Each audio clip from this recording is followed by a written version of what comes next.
Classes में। तो आइए शुभारंभ करते हैं बिना किसी देरी के। आज की कक्षा में सभी का भरपूर स्वागत है। आज का हमारा टॉपिक है यहाँ पर यूपी पीजीटी इकोनॉमिक्स 2021 का क्वेश्चन पेपर। इस पेपर को यहाँ पर हम सोल्व करेंगे।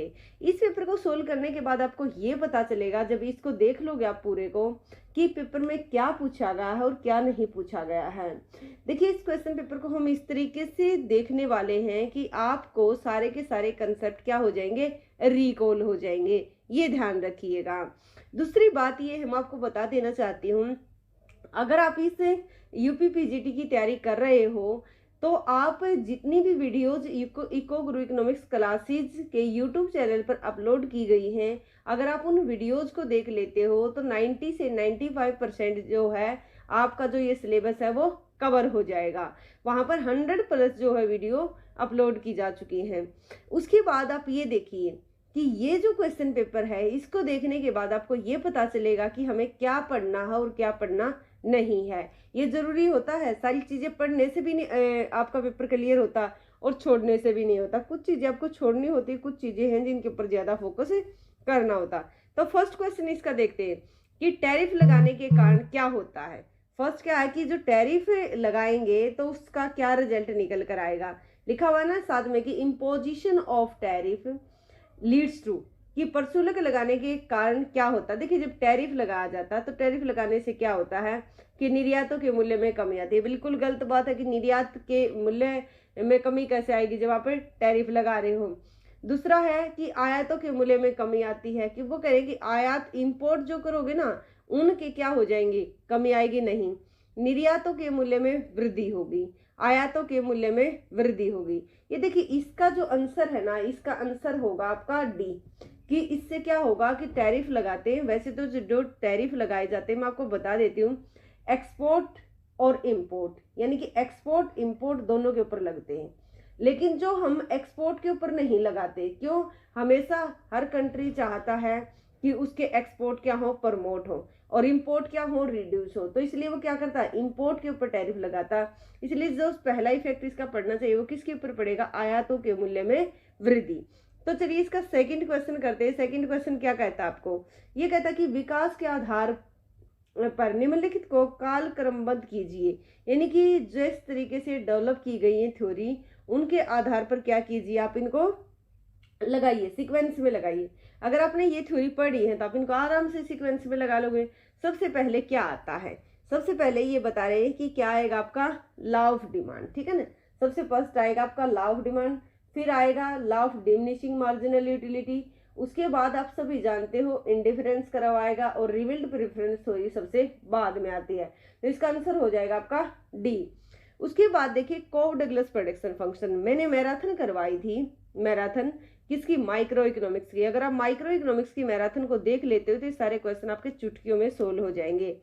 कोव डगलस प्रोडक्शन फंक्शन, देखिए कोव डगलस प्रोडक्शन फंक्शन है ये, ठीक है। ये फंक्शन ए क्या है, यहाँ पर एफिशिएंसी है, लेबर और कैपिटल क्या है, लेबर ये क्या है, दोनों इनपुट है, और ये क्या है, अल्फा और बीटा, ठीक है ना। ये इनकी इलास्टिसिटी को दिखा रहे हैं। अब यहाँ पर आप देखिए, ये दिखा रहे हैं कि कोव डगलस उत्पादन फलन में स्थिर, यानी कि कांस्टेंट रिटर्न टू स्केल को कौन सी इक्वेशन बताएगी। ये जब आपके अल्फा प्लस बीटा एक से ज्यादा होते हैं, अगर यहाँ पर वैल्यू में दिए हुए ना कि अल्फा की जगह कुछ वैल्यू दे रखी है, बीटा की जगह कुछ वैल्यू दे रखी है, यदि एक से ज्यादा है तो ये होते बढ़ते प्रतिफल या इंक्रीजिंग रिटर्न टू स्केल। ये लेस देन 1 होते हैं तो इसका मतलब होता है घटते प्रतिफल, और ये होते हैं आपके कांस्टेंट रिटर्न टू स्केल, ये कुछ नहीं होता है ये वाला। तो इसलिए इसका आंसर हो जाएगा सी। उसके बाद हम नेक्स्ट टॉपिक पर चलते हैं, और नेक्स्ट टॉपिक क्या कहता है कि हेक्सरोलिन की बात की गई है। हेक्सरोलिन थ्योरी, ये थ्योरी भी जो है मैंने अपलोड की हुई है, जो थ्योरी जो है। अब देखिए, जो हेक्सरोलिन थ्योरम है ना वो क्या कहती है, आप इसका एक बार बेसिक समझिए। बेसिक में हेक्सरोलिन थ्योरम क्या कहती है, ये कहती है कि जिस कंट्री के पास जो फैक्टर ज्यादा है कैपिटल और लेबर में से, वो जो भी कंट्री जिसमें एबेंडेंस है, ठीक है ना, जो फैक्टर उसके पास क्या है, प्रचुर मात्रा में है, जो भी फैक्टर उसके पास क्या है, प्रचुर मात्रा में है, वो क्या करे, उसी फैक्टर का यूज करे। प्रचुर का मतलब होता है एबेंडेंस में है, ठीक है ना, वो उसी फैक्टर का यूज करे और उसी प्रोडक्ट को क्या करे, एक्सपोर्ट करे, ये बोलता है। तो यहाँ पर पूछा गया कि हेक्सरोलिन के अनुसार, यानी कि जो एचओ है हेक्सरोलिन के अनुसार विभिन्न देशों के बीच व्यापार का कारण क्या है। ठीक है, इन्होंने फर्स्ट दिया कि मांग की दशाएं या फिर डिमांड कंडीशन, फिर है फैक्टर एबंडेंस या टेक्नोलॉजी या टेस्ट पैटर्न। ठीक है ना, ये तीनों कुछ नहीं है। मैंने अभी आपको बताया इसका कि क्या होता है उसमें, कि फैक्टर एबंडेंस की बात करता है। ठीक है ना, तो इसका हो जाएगा आंसर बी। चलिए इसके नेक्स्ट क्वेश्चन पर हम चलते हैं। तो नेक्स्ट क्वेश्चन आपको क्या कहता है, नेक्स्ट क्वेश्चन आपको कहता है, जो 5th क्वेश्चन है, इन्फ्लेशन के बारे में बात करता है। इन्फ्लेशन क्या, अब सभी जानते हो कि इन्फ्लेशन का क्या मतलब होता है। इन्फ्लेशन का मतलब होता है कि जो कॉन्टिन्यूस प्राइस इंक्रीज करे। अब देखिए इन्फ्लेशन जो होता है ना, किसी के लिए तो बैड होता है और किसी के लिए गुड होता है। इन्फ्लेशन क्या होता है, किसी के लिए बैड होता है और किसी के लिए गुड होता है। तो ये जो बैड और गुड का जो कंसेप्ट है, ये किसके लिए अच्छा रहेगा, किसके लिए बुरा रहेगा। अब देखिए जो कंज्यूमर होता है ना, इसके लिए इन्फ्लेशन हमेशा बेकार रहता है। यानी कि इन्फ्लेशन अगर बढ़ जाएगा, इन्फ्लेशन का क्या मतलब है कि जो कीमतें हैं ना, जो वस्तुओं के जो प्राइस हैं वो क्या हो जाते हैं, इंक्रीज कर जाते हैं। जब वस्तुओं के प्राइस इंक्रीज करते हैं तो वस्तुओं के प्राइस इंक्रीज करने से प्रॉब्लम क्या होगा कि आप कम परचेज कर पाओगे। दूसरा देखिए एक प्रोड्यूसर होता है, प्रोड्यूसर को क्या होता है, फायदा होता है, क्योंकि जब उसकी चीजें, आप सभी जानते हैं ना कि जो सप्लाई क्या होता है, कि जैसे जैसे कीमतें बढ़ती हैं वैसे वैसे सप्लाई क्या है, इंक्रीज होती है। तो ये प्रोड्यूसर के लिए अच्छा होता है। ऐसे ही जो ऋण देने वाला है उसके लिए नुकसानदायक होता है, ऋण लेने वाले के लिए फायदेमंद होता है, क्योंकि उसको पहले जितना लिया था पैसा उससे वो यूज करके ज्यादा फायदा उठा रहा था, अब उसको पेमेंट करनी पड़ी है तो उस पैसे की इतनी वैल्यू नहीं है। तो इसलिए इन्फ्लेशन से यहाँ पर जो लाभ दिखा रखा है, सरकार को नहीं होगा, कंज्यूमर को बिल्कुल भी नहीं होगा, इन्वेस्टर के लिए उसकी कॉस्ट बढ़ जाएगी ना। तो ये किसके लिए है, उत्पादक के लिए है। उसके बाद आप देखिए इसका जो नेक्स्ट क्वेश्चन है, नेक्स्ट क्वेश्चन क्या है कि बेजल नॉर्म्स। ठीक, ये मैंने बैंकिंग की एक मैराथन बनाई हुई है, वहां पर ये सारे क्वेश्चन है कि बेजल किससे रिलेटेड है। ठीक है, बेजल एक जगह का नाम है, ये क्या है, बेजल नॉर्म्स है जो कि बैंकिंग जो क्षेत्र है उसके लिए बनाए गए हैं।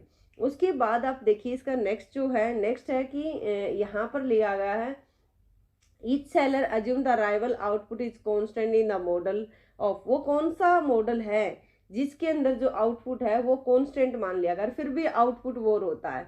ये मॉडल है कुर्नो का मॉडल। ठीक है, नहीं कौन सा मॉडल है, कुर्नो का मॉडल। अब उसके बाद देखिए कुल आभास लगान, टोटल क्वाजी रेंट क्या होता है, क्वाजी रेंट होता क्या, क्वाजी रेंट के बारे में देखिए, कुल आभास लगान क्या होता है कि ये होता है अगर आप कुल आय में से, यानी कि टोटल जो रेवेन्यू है उसमें से टोटल वेरिएबल कॉस्ट को अगर माइनस कर देते हो तो क्या निकल आएगा, क्वाजी रेंट निकल आएगा। क्वाजी रेंट उनको मिलता जो ह्यूमन मेड होते हैं। ठीक है, जो भी रिसोर्स ह्यूमन मेड होते हैं उनको मिलता जो क्वाजी रेंट होता है। अब इसके बाद देखिए आगे क्वेश्चन दिया गया कि तरलता पसंदगी सिद्धांत में तरलता जाल की स्थिति क्या दर्शाती है। अब लिक्विडिटी ट्रैप की बात की जा रही है, तो लिक्विडिटी ट्रैप क्या होता है, लिक्विडिटी ट्रैप का डायग्राम क्या होता है। लिक्विडिटी ट्रैप का डायग्राम कुछ इस तरीके का होता है ना, ये इस तरीके का, यहाँ पर आकर ऐसे हो जाता है। ठीक है ना, तो ये जो दिखाया गया है, यानी कि जो लिक्विडिटी ट्रैप ये दिखाया गया है, इसमें क्या होता है, तरलता पसंदगी सिद्धांत में तरलता जाल की स्थिति क्या दिखाती है, ये लिक्विडिटी ट्रैप है। तो ये क्या दिखाती है आपको, ये दिखाती है demand for money curve is perfectly elastic, यानी कि जो मनी की डिमांड है ना वो क्या है, परफेक्टली इलास्टिक है। इसका मतलब क्या है, इसका मतलब समझिए, इसका मतलब ये है कि जब रेट ऑफ इंटरेस्ट गिर जाती है ना, जब रेट ऑफ इंटरेस्ट घट जाती है तो उस टाइम पर क्या होता है कि लोग जो है ना पैसे को पॉकेट में रखना पसंद करते, कहीं पर इन्वेस्टमेंट करना पसंद नहीं करते, ये ध्यान रखिएगा आप। ठीक है, लिक्विडिटी ट्रैप में यहाँ पर रेट ऑफ इंटरेस्ट जो होता है, मार्केट रेट ऑफ इंटरेस्ट की मैं बात कर रही हूँ, रेट ऑफ इंटरेस्ट में और जो बॉन्ड्स के प्राइजेस में नेगेटिव रिलेशन होता है। क्या बोला मैंने कि रेट ऑफ इंटरेस्ट और बॉन्ड्स प्राइस। ठीक है, जो बॉन्ड्स के जो प्राइस हैं उनमें कैसा रिलेशन होता है, इनवर्स रिलेशन होता है, नेगेटिव संबंध होता है। जब बॉन्ड्स रेट ऑफ इंटरेस्ट बढ़ता है, जब रेट ऑफ इंटरेस्ट इंक्रीज करता है तो बॉन्ड्स प्राइस जो है, बॉन्ड्स की कीमतें क्या करती है, घट जाती हैं। और जब बॉन्ड्स की कीमतें घट जाती हैं तो उस टाइम पर बॉन्ड्स को क्या कर लिया जाता है, परचेज कर लिया जाता है, जो सट्टा लगाने वाले होते हैं। जब रेट ऑफ इंटरेस्ट ज़्यादा होता है तो उस टाइम पर बॉन्ड्स के, जब रेट ऑफ इंटरेस्ट क्या था यहाँ पर ज़्यादा था, उस दूसरा बोलेंगे यहाँ पर जब रेट ऑफ इंटरेस्ट क्या कम हो जाता है, ये तो ज़्यादा था ना, जब रेट ऑफ इंटरेस्ट घट जाता है तो उस टाइम पर बॉन्ड्स प्राइस क्या होते हैं, बहुत ज़्यादा होते हैं। और जो बॉन्ड्स के सट्टा लगाने वाले हैं अब इतने, इसके बाद इनको पता है कि रेट ऑफ इंटरेस्ट गिरेगा तो ये बॉन्ड्स को सेल कर देंगे। ठीक है, ये ध्यान रखिएगा आप। जब रेट ऑफ इंटरेस्ट कम है तो बॉन्ड्स प्राइस हाई है, वहाँ पर बॉन्ड्स को क्या किया जाएगा, सेल किया जाएगा। और जब बॉन्ड्स रेट ऑफ इंटरेस्ट ज़्यादा है तो बॉन्ड्स प्राइस क्या है, कम है, तो उस टाइम पर उनको परचेज किया जाएगा। इसलिए जब लिक्विडिटी ट्रैप की ये सिचुएशन होती है, जब रेट ऑफ इंटरेस्ट बहुत कम होता, इस टाइम पर ये क्या करते हैं कि इन्वेस्टमेंट करने की बजाय क्या करते हैं लोग, पॉकेट में अपने पैसे को पॉकेट में रखना पसंद करते हैं। ये ध्यान रखना बस आपको। अब चलते हैं इसके नेक्स्ट जो 10 क्वेश्चन है। 10 क्वेश्चन आपको क्या कहता है, निम्नलिखित में से कौन सा एक युग्म प्रत्यक्ष कर है, यानी कि डायरेक्ट टैक्स कौन सा। डायरेक्ट टैक्स के बारे में आपने बात करनी है। डायरेक्ट टैक्स कौन सा होता है, एक ऐसा टैक्स होता है जो जिसके ऊपर लगेगा वही उसकी पेमेंट करेगा। तो इनमें से कौन सा आप एक तरीके से आपने क्या करना है, कॉम्बिनेशन चूज करना। अब इन्होंने बताया कि एक्साइज ड्यूटी और वेल्थ टैक्स, ठीक है ना। ये जो है ना यहाँ पर एक्साइज ड्यूटी और वेल्थ टैक्स या सर्विस टैक्स, इनकम टैक्स, देखिए इनकम टैक्स तो होता है डायरेक्ट टैक्स, ठीक है। दूसरा देखिए यहाँ पर वेल्थ टैक्स और इनकम टैक्स, ठीक है ना। यहाँ पर वेल्थ टैक्स क्या था आपका, ये डायरेक्ट था, लेकिन एक्साइज ड्यूटी और ये जो है सर्विस टैक्स क्या है, ये इनडायरेक्ट है। यहाँ पर आप देखिए कि वेल्थ टैक्स जो है ना, वेल्थ टैक्स और इनकम टैक्स, ये जो सी है ये आपका क्या कहलाएगा, एक डायरेक्ट टैक्स का कॉम्बिनेशन है, वेल्थ टैक्स और इनकम टैक्स। आप ये देख पा रहे होंगे कि डायरेक्ट टैक्स कौन सा होता है, डायरेक्ट टैक्स वो होता है जब जिसके ऊपर लगेगा वही उसकी पेमेंट करेगा। इनडायरेक्ट क्या होता है, लगता किसी के ऊपर है और पेमेंट उसकी कोई और करता है, ये ध्यान रखिएगा। उसके बाद देखिए ब्रेटन वुड्स की बात की जा रही है यहाँ पर। 1944 के ब्रेटन वुड्स सम्मेलन में किस अंतर्राष्ट्रीय संस्था का जन्म हुआ था। देखिए होता क्या है, जब सेकेंड वर्ल्ड वार होता है ना, सेकेंड वर्ल्ड वार, तो इस सेकेंड वर्ल्ड वार में आप देखते हो कि 3 चीज़ों को स्टेब्लिश करने की बात की जाती है। वो 3 चीज़ें, 3 है, 4 अभी बताती हूँ। एक है इंटरनेशनल मॉनेटरी फंड, ठीक, एक वर्ल्ड बैंक जिसको IBRD बोलते थे, IBRD, ठीक है। एक है यहाँ पर इंटरनेशनल ट्रेड ऑर्गेनाइजेशन ITO, और 4 थे ये, एक था Bretton Woods system, Bretton Woods system. देखिए ये दोनों के दोनों तो एक साथ स्टेब्लिश हो गए थे, ठीक है। आगे पीछे इन्होंने वर्क करना स्टार्ट किया था लेकिन एक साथ। ITO को स्टेब्लिश नहीं किया जा चुका था क्योंकि यूएस ने इसके ऊपर सिग्नेचर नहीं किए थे और उस टाइम पर यूएस की ही तुत्ती बोलती थी। ब्रेटन वुड्स जगह थी जहाँ पर ये क्या हुआ था, सम्मेलन हुआ था। ब्रेटन वुड्स सिस्टम एक अलग सिस्टम है जिसके अंदर आप देखोगे डॉलराइजेशन की बात करोगे, उसके बाद मतलब इससे रिलेटेड है वो। तो IMF और वर्ल्ड बैंक जो है उस टाइम पर स्टेब्लिश, तो 1944 में WTO तो स्टेब्लिश नहीं हुआ। सभी जानते हैं कि WTO कब स्टेब्लिश हुआ था, 1995 में। किसकी जगह आया था, ये आया था गेट की जगह। जब ITO स्टेब्लिश नहीं हुआ था तो 1947 में आप देखोगे 1947 में गेट को स्टेब्लिश किया गया था, ठीक है, ये ध्यान रखिएगा। IDA क्या, वर्ल्ड बैंक की ही एक मतलब एक तरीके से ये इसके साथ ही काम करती है, इसी की एक ग्रुप है ये। फिर उसके बाद आगे देखिए आप, केन्स सबसे अधिक संबंध है, केन्स का रिलेशन किससे है। केन्स का जो संबंध है वो है डिमांड पुल इन्फ्लेशन से, ठीक है ना, कॉस्ट से नहीं है ना, स्ट्रक्चरल इन्फ्लेशन अलग है, तो ये डिमांड पुल इन्फ्लेशन से संबंधित है, ये ध्यान रखिएगा। अब आगे चलते हैं इसके, और आगे चलने पर देखते हैं इसका जो 13 क्वेश्चन है। देखिए इस वीडियो में जितने क्वेश्चन होंगे वो मैं आपको करवाऊंगी। अगर 125 में 125 में से क्वेश्चन बच जाते हैं तो उनको हम बाद में कर लेंगे नेक्स्ट वीडियो में, और हो जाते तो करवा दूंगी। फिलिप्स वक्र जो है किन किन के बीच में रिलेशन दिखाता है। देखिए फिलिप्स वक्र किसने दिया था, इनिशियल फिलिप्स वक्र जो था फिलिप्स ने दिया था। तो ये क्या था, यह इस तरीके का, तो ये किस चीज के, यहाँ पर अनएम्प्लॉयमेंट है, ठीक है ना, यहाँ पर नॉमिनल वेज की बात की जाती है, और दूसरा क्या है, इन्फ्लेशन। 2 चीजों को लेकर चलते हैं। तो यहाँ पर मेनली जो है ना, मेनली ये बात करता है, किस चीज की बात करता है, ये बात करता है यहाँ पर इन्फ्लेशन रेट और अनएम्प्लॉयमेंट के बीच में, दोनों दो के बीच में। ये अनएम्प्लॉयमेंट है, यहाँ पर अनएम्प्लॉयमेंट लिखने में थोड़ी सी दिक्कत है, यहाँ पर अनएम्प्लॉयमेंट, ठीक है ना, ये बेरोजगारी और इन्फ्लेशन के बीच में, तो उत्तर हो गया इसका बी। और उसके बाद आप देखते हो कि सिर्फ अल्पकाल से रिलेटेड है, सिंपल फिलिप्स कर्व जो है, दीर्घ काल में कैसा हो जाता है, फिलिप्स कर्व वर्टिकल हो जाता है, ठीक है ना, जो NAR यहाँ पर आप देखते हो, ठीक है, नेचुरल रेट ऑफ अनएम्प्लॉयमेंट उसकी बात करते हो। और यहाँ पर इससे पहले अगर आप इस साइड देखते हो ना, इस साइड आते हो, अगर इस साइड आते हो तो यहाँ पर आप क्या देख पा रहे हो, इस साइड आओगे तो इस साइड आने से इन्फ्लेशन बढ़ता है और बेरोजगारी देखिए कम होती है। तो इसका मतलब क्या है, ये बताता है कि जब इन्फ्लेशन इंक्रीज करता है तो इन्फ्लेशन इंक्रीज करने से बेरोजगारी घटेगी और इन्फ्लेशन के डिक्रीज करने से बेरोजगारी क्या होगी, बढ़ेगी। ये ध्यान रखना आपको। मैंने क्या बोला कि इन्फ्लेशन अगर बढ़ेगा तो बेरोजगारी कम होगी और इन्फ्लेशन घटेगा तो बेरोजगारी ज़्यादा होगी। अब इसका सेकंड क्वेश्चन सोल्व करते हैं। 14 जो है, निम्नलिखित में से कौन सा कारक निर्यात प्रोत्साहन के लिए उपयुक्त नहीं है, यानी कि एक्सपोर्ट प्रमोशन की बात की जा रही है। अब देखते हैं एक्सपोर्ट प्रमोशन के लिए ये नहीं की बात कर रहा है। जब आप नहीं की बात करते तो उस चीज़ को समझते हैं ना, नहीं का क्या मतलब होता है नहीं। तो ये देखिए, तो नहीं के अंदर क्या है कि कौन सा ऐसा है जो एक्सपोर्ट प्रमोशन के लिए सही नहीं है, बाकी सारे सही होंगे। अब कि विश्व बाजार में निर्यात का हिस्सा बढ़ाने के लिए, देखिए तो अच्छी बात है, इससे तो एक्सपोर्ट प्रमोट होगा ही कि हमारा ना वर्ल्ड के अंदर है ना जो शेयर है ना वो इंक्रीज हो रहा है एक्सपोर्ट का, हमारा एक्सपोर्ट बढ़ रहा है। दूसरा टू फाइनेंसिंग ऑफ इम्पोर्ट की आयातों को वित्त प्रबंध करने के लिए, ठीक है ना, आयात जो इम्पोर्ट जो करते हैं ना उनके लिए क्या करेंगे हम, एक तरीके से जो इम्पोर्ट किए जा रहे हैं उनको फाइनेंस किया जाए। दूसरा घरेलू बाजार में वस्तु की आपूर्ति बढ़ाने के लिए, विदेशी ऋणों की अदायगी के लिए। Which of the following factors is not appropriate regarding to export promotion.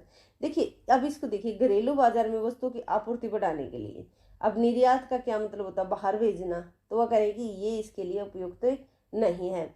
विदेशी ऋणों की अदायगी, ये तो ठीक है भाई, अगर हमारे हम जो बाहर के जो हमने लोन लिए हुए एक्सटर्नल अगर उनको पे कर देंगे, ठीक है, तो पे करने के बाद क्या होगा, अच्छे संबंध बने रहेंगे। दूसरा कि आयातों की अगर हम जो इम्पोर्ट करते हैं उसको अगर हम पेमेंट कर पाए, ठीक है ना, तो हमारे एक्सपोर्ट और इम्पोर्ट क्या है ये, लेकिन ये वाला नहीं है कि हमें एक्सपोर्ट प्रोत्साहन कौन सा कारक जो है निर्यात प्रोत्साहन के लिए सही नहीं। घरेलू बाजार में अगर हम अपने देश में ही चीज़ों को बेचते रहे तो बाहर कैसे बेचेंगे, तो यही इससे रिलेटेड नहीं है। दूसरे डायरेक्ट रिलेटेड नहीं है, पहले वाला डायरेक्ट रिलेटेड है ये वाला, बाकी ये आपको वैसे ही क्लियर करने पड़ेंगे। जो सबसे जेन्युइन है वो यही है, सी है। उसके बाद आप चलिए नेक्स्ट क्वेश्चन पर, 15 क्वेश्चन पर हम चलते हैं। अब देखिए, आप देख पा रहे हो ना कितना मतलब सही स्मूथ क्वेश्चन पेपर है, बहुत ही अच्छा पेपर है। कि सीमांत उपभोग प्रवृत्ति की बात की जा रही है, ठीक है ना, वह करें कि एमपीसी का मूल्य जब सीमांत बचत प्रवृत्ति शून्य हो, ठीक है, एमपीसी की बात कर रहे हैं, तो जब सीमांत प्रवृत्ति का मूल्य शून्य है तो बचत प्रवृत्ति क्या होगी। दोबारा देखिए, सीमांत उपभोग प्रवृत्ति का मूल्य क्या है जब सीमांत बचत प्रवृत्ति शून्य है, ठीक है।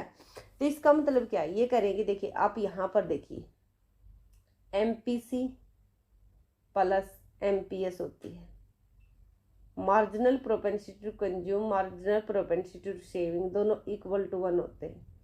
चलता कैसे, ये ऐसे चलता है कि ये इनकम है, इनकम के दो पार्ट है, कुछ कंज्यूम किया जा रहा है कुछ सेव किया जा रहा है, ठीक है ना, कुछ कंजम्पशन किया जा रहा है कुछ सेव किया जा रहा है।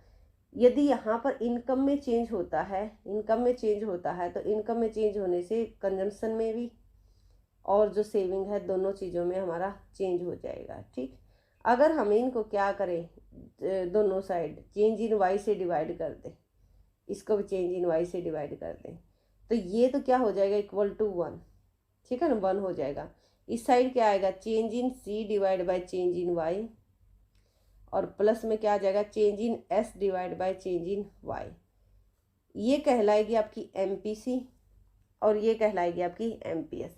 तो वो करें कि जब आपकी एमपीएस जो है ना शून्य हो, जब ये 0 है, ये 0 है, या यहाँ पर ये 0 है, तो एमपीसी कितनी होगी, इक्वल टू 1 हो जाएगी, ठीक है। तो इसका उत्तर इसलिए 1 आ जाएगा। उसके बाद आप देखिए इसका कि जीएनपी की बात कर रहे हैं, जीएनपी एनएनपी के बीच अंतर क्या है, ग्रोस नेशनल प्रोडक्शन और नेट नेशनल प्रोडक्शन में क्या अंतर है।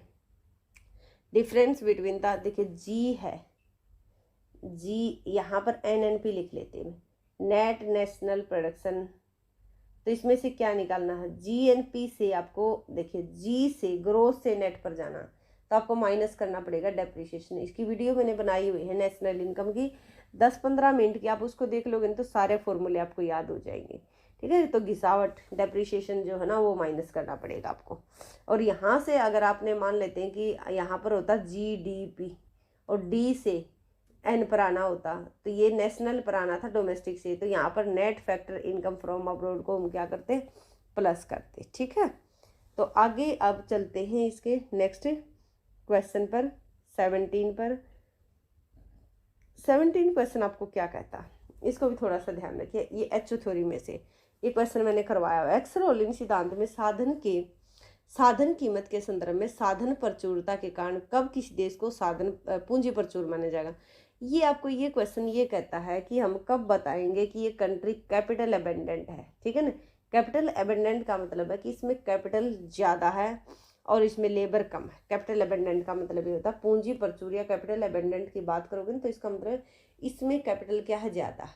लेकिन यहाँ पर देखिए प्राइस की फॉर्म में दिखाया हुआ, दो तरीके से बताते, एक फिजिकल क्राइटेरिया है इसका एचओ थ्योरम का, एक है एचओ थ्योरम का जो है हेक्सरोलिन थ्योरम का फिजिकल क्राइटेरिया, और दूसरा है प्राइस क्राइटेरिया। जब हम फिजिकल क्राइटेरिया की बात करते हैं तो यहाँ पर हम लेकर चलते हैं एक तरीके से सिंपल, जब लेबर कैपिटल की हम बात करें, लेबर की क्वांटिटी की जब बात करते हैं फिजिकल उसमें भौतिक उसमें, और जब कीमत की बात करते हैं तो उसके रेट की बात करते हैं, ठीक है। जब बात यहाँ पर तो क्या दिया गया है, साधन कीमत, ठीक है ना।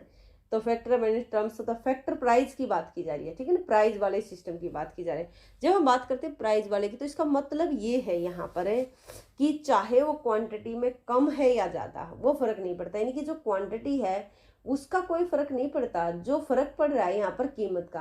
चाहे आपके पास क्वांटिटी कम है लेकिन कम होते हुए अगर उसकी कीमत लो है ना, ठीक है, तो आप उसमें अबेंडेंस कहलाओगे। यदि उसकी क्वांटिटी बहुत ही ज़्यादा है लेकिन फिर भी उसके प्राइस क्या है, हाई है, तो उसमें आप हो जाओगे स्कार्स, ठीक है ना।